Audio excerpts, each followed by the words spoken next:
مولانا بشیر صاحب کمال کر گئے. توجہ, کہتے ہیں ہر نبی آیا اس نے اپنی امت کو آ کر کہا اشہد ان لا الہ الا اللہ, گواہی دو. بھائی میں بھی گواہی دیتا ہوں کہ اللہ کے علاوہ کوئی عبادت کے لائق نہیں. کہتے ہیں ہر نبی آدم سے لے کر عیسیٰ تک ہر نبی نے کہا کہ تم گواہی دو کہ اللہ کے علاوہ کوئی نبی نہیں, لیکن ان میں سے کسی بھی نبی نے اللہ کو دیکھا نہیں, صرف سنا تھا کہ اللہ کے علاوہ کوئی عبادت کے لائق نہیں. لیکن اللہ نے پھر اپنا آخری نبی بھیجا, تاجدار ختم نبوت. اور پھر کیا ہوا, اللہ تعالیٰ نے معراج معراج اس لیے عطا کیا کہ محبوبہ سب نے سنا ہے, لیکن گواہی تب تک اپنی تکمیل کو نہیں پہنچتی جب تک اس کا شاہد نہ آ جائے, دیکھنے والا نہ آ جائے. آدم سے لے کر عیسیٰ تک میرے بارے میں دنیا کو کہتے رہے ہیں اللہ کے علاوہ کوئی عبادت کے لائق نہیں ہے, اللہ کے علاوہ کوئی عبادت کے لائق نہیں ہے. ان سے کوئی پوچھ لے تکیا جے تو کہتے ہیں کوئی نہیں تکیا. تو ایک تو ہونا چاہیے نا جو آنکھ سے دیکھ کر جائے اور جا کر کے کیا ہم اپنے رب نو سر دیاں اکھاں نال تک کے ہیں. اور مجھے بتائیں جب ایک گواہی میں آنکھ سے دیکھنے والا آ جائے تو سنن والے دی ضرورت رہندی ہے. ایسے طرح میرے تے تہاڈے نبی آخری نبی نے, جدوں تکن والا آ گیا تو پھر سنن والے دی لوڑ نہیں کوئی نہیں. اور معراج معراج کی یہ حکمت تھی کہ اللہ تعالیٰ نے اپنے محبوب کو اپنا دیدار کروانا تھا تاکہ سارے گواہیاں سنا کے تھیں, ایک دیکھنے والا بھی آ جائے. معراج معراج کی دوسری حکمت. تیسری حکمت وہ ٹھنڈ ڈالنے والی بڑی مزیدار ہے. حضرت مولانا بشیر صاحب فرماتے ہیں کہ اللہ تعالیٰ نے قرآن پاک میں فرمایا ان اللہ اشتری من المؤمنین انفسهم واموالهم بان لهم الجنہ, کہ بے شک اللہ نے مومنین سے ان کی مال اور ان کی جان کے بدلے ان کی جانیں خرید کر اور ان کا مال خرید کر بدلے میں کیا دے دیا ہے, جنت. تو کہتے ہیں کہ مسئلہ یہ ہے کہ ایک ہوتا ہے بائے, ایک ہوتا ہے مشتری, ایک ہوتا ہے بیچنے والا, ایک ہوتا ہے خریدنے والا.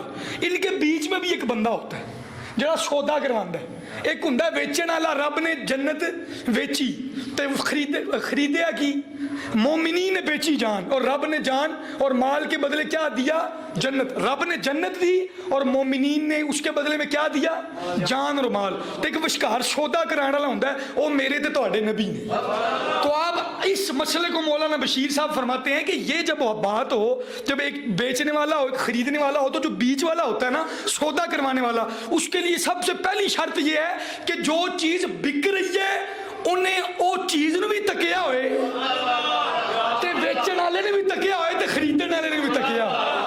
تو یہ معراج معراج اس لیے عطا کیا. سلطان الواعظین کہتے ہیں کہ اللہ تعالیٰ نے اپنے محبوب کو وہ بلندیوں پہ بلایا تاکہ محبوبہ مومنین دے مال تے جان تے جڑے میں خریدے نے وہ بیچنے لیے شاواں تو ویکھ آئے ہیں, تے تو انج کرنا جیڑی شے دے بدلے میں خریدی ہے وہ جنت بھی ویکھ جا, جنت بھی ویکھ جا تے خریدن والا بھی ویکھ جا. یہ تیسری حکمت تھی. چوتھی حکمت ٹھنڈ ڈالنے والی حکمت ہے, ٹھنڈ ڈالنے والی.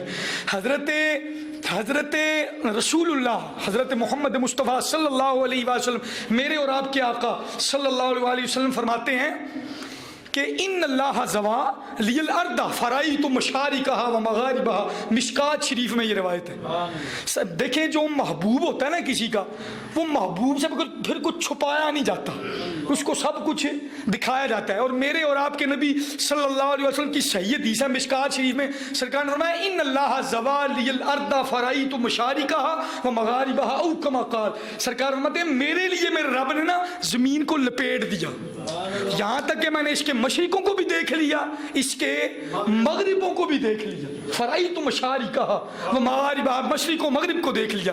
اب جس رب نے زمینیں دکھائی تھی اس نے آسمان تو نہیں چھپانا تھا, تو کہا محبوبہ تجھے زمین دکھا دیا, آج اب تجھے سارے جہان دکھا دی, آج اوپر تجھے آسمان بھی دکھائیں, دوزخ کا مشاہدہ بھی کروائیں, جنت بھی دکھائیں, اپنے اوپر کے جہان بھی دکھائیں. یہ چوتھی حکمت تھی. اور پانچویں حکمت بڑی مزیدار ہے, وہ یہ کہ اہل سنت کا عقیدہ ہے, ہم اہل سنت و جماعت کا عقیدہ ہے کہ سب سے اعلیٰ ہو اولا, سب سے بالا ہو اعلیٰ, سب سے بالا ہو اعلیٰ ہمارا نبی. یہ ہمارا عقیدہ ہے نا.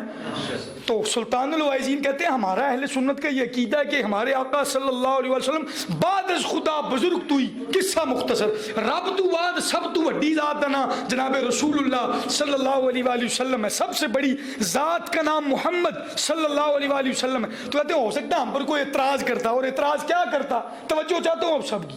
اعتراض کوئی عیسائی کر دیتا، عیسائی کر دیتا بھائی تمہارا ہی قرآن کہتا ہے وما قتلوہ بل رفعہ اللہ الا الیہ وکان اللہ عزیزا حکیما، کہ تمہارا قرآن کہتا ہے کہ حضرت عیسیٰ علیہ السلام زندہ آسمانوں پہ اٹھا لیے گئے. تو وہ اعتراض کر سکتے تھے جی تہاڈا نبی ہے نا تو اللہ ہوندا تے آسماناں تو ہو کے آندا، ساڈا نبی تے آسماناں تے وے. اور ایک جگہ مولانا بشیر صاحب رحمۃ اللہ علیہ فرماتے ہیں ایک جگہ مشاعرہ ہو رہا، مشاعرہ، وہاں پر ایک عیسائی آیا ہوا تھا، عیسائی. اس نے کہا میں ایک شعر پڑھنے لگا ہوں مسلمانوں کے سامنے، اگر مجھے اس کا جواب دے دو تو مانوں تمہیں. اور اس نے بہت بڑا اعتراض کیا. اس نے کہا دیکھو تمہارا قرآن کہتا ہے، وہ شاعر تھا، اس نے کہا تمہارا قرآن کہتا ہے کہ حضرت عیسیٰ علیہ السلام آسمانوں پہ زندہ ہیں، چوتھے آسمان پہ اوپر ہیں، اور تمہارے نبی وہ مدینہ شریف میں مٹی میں سوئے ہوئے ہیں.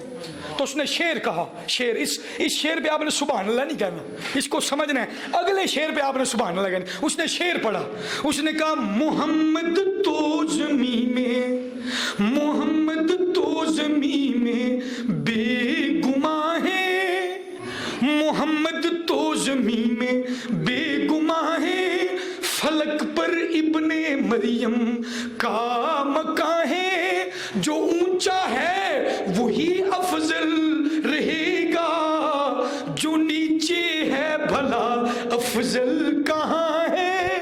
اس نے کہا مسلمانوں تم کہتے ہو تمہارا نبی سب سے اعلیٰ ہو، اولا ہمارا نبی تو اصول کی بات یہ ہے جڑا اچا ہے وہی وڈا ہوندا ہے، تو جڑا تھلے ہے وہ تھلے ہوندا ہے. تمہارے نبی مٹی میں آرام کر رہے ہیں اور عیسیٰ آسمانوں پہ زندہ ہے، تو تم کیسے کہہ سکتے ہو کہ تمہارا نبی ہمارے نبی سے افضل ہے؟ تو وہاں پر ایک مسلمان شاعر بیٹھا ہوا تھا، اس نے شعر میں جواب دیا تو ہوں تسی چپ رہے نا تو مجھے بڑا ہی دکھ ہوئے گا. اس نے کہا ارے ترازو کو اٹھا، ترازو کو اٹھا اور دیکھ ناداں، وہی جھکتا ہے جو پلہ گرا ہے، وہی جھکتا ہے جو پلہ گرا ہے. اس نے کہا او نادان، وہ ادھر توجہ کر، کدی تلکڑی ویہی آ وہ تو جے تھلے وہ ہوندا جڑا بھارا ہوئے، تے تھلڑی شے ہمیشہ بھاری ہوندی ہے. سبحان اللہ، سب سے اعلیٰ ہو اولا. تو وہ پہلا اعتراض کر سکتے تھے عیسیٰ آسمان پہ ہے، لیکن رب نے وہاں پر بلایا کہ آسمان تو مصطفیٰ کی سیرگاہ بن گیا، وہاں سے گزر کے اوپر گئے. اس کے بعد وہ یہ بھی کہہ سکتے تھے وَلَمَّا جَاءَ مُوسَىٰ لِمِيقَاتِنَا وَكَلَّمَهُ رَبَّهُ، کہ موسیٰ تو اپنے رب سے کلام کرتا ہے. تو وہ اعتراض کر سکتے تھے کہ تمہارے نبی نے تو کبھی نہیں کیا. تو اللہ تعالیٰ نے معجزہ معراج اس لیے عطا کیا کہ ان کو بھی یہ بات پتہ چل جائے کہ موسیٰ تو کلام کرتا رہا ہے نا، مصطفیٰ سر کی آنکھوں سے اپنے رب کو دیکھ کر آیا. یہ بھی ایک حکمت ہے. حضرت سلیمان علیہ السلام کا وہ جو غلام تھا وہ آنکھ جھپکنے سے پہلے اتنا بڑا تخت اٹھا کے لے آیا، تو وہ کوئی کہہ سکتا تھا کہ تمہارے نبی کی تھی، ایسی کوئی بات نہیں. تو ہم کہتے ہیں 18,000 سال کا سفر تھا، سرکار گئے واپس آئے، فرماتے ہیں آیا تو کنڈی ہل رہی تھی، پانی چل رہا تھا اور بستر گرم تھا، زنجیر بھی ہلتی رہی اور بستر بھی رہا گرم. ایک آن میں سر عرش آئے گئے محمد، ایک آن میں آئے گئے محمد، بستر بھی گرم، پانی بھی چل رہا تھا. تو یہ معجزہ معراج عقلوں کو پریشان کر دینے والا ہے. اور یاد رکھنا معجزہ کہتے ہی اس کو ہیں جو عقل میں نہ آئے. تو یہ سلطان الوائزین رحمۃ اللہ علیہ نے یہ حکمتیں بیان کی ہیں کہ اللہ نے معجزہ معراج اس وجہ سے عطا کیا کہ یہ بھی ثابت ہو جائے کہ سب سے اعلیٰ ہو اولا ہمارا نبی. اور اللہ تعالیٰ نے محبوب کو اوپر کی دنیا بھی دکھائی، اندر کی بھی، تاکہ کوئی یہ نہ کہہ سکے کہ رب نے محبوب سے اوپر کا جہان چھپایا تھا. یہ ساری حکمتیں آپ نے بیان فرمائی.